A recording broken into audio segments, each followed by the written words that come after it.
Si nanay? Ay, wala po, sir. Kay naglakaw, sir. Nagpataban ba ya? Tapos ayang kabit, sir.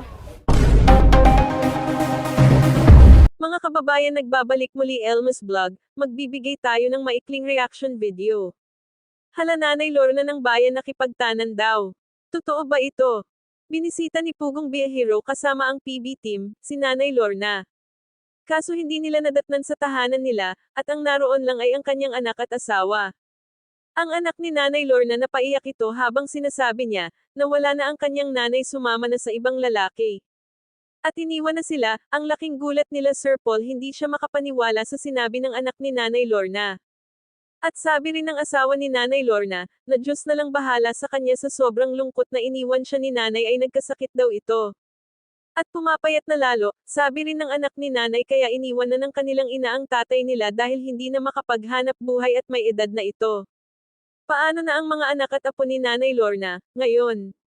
Abangan ang paghahanap kay Nanay Lorna kasama si Pugong Biyahero at ang team.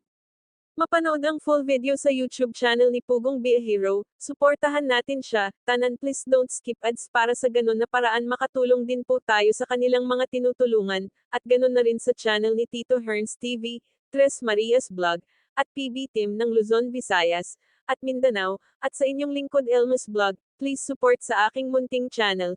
Hanggang sa muli, maraming salamat, God bless us. Biyaan ni mama. Daghan ba ya akong mga manghod diri, sir. Gipangbuhi ni mama, sir. Na. Maintindihan, tay? Teka muna. Si Nanay Lorna umalis. Umalis. Saan siya napunta? Umalis daw kasi may tinanan daw.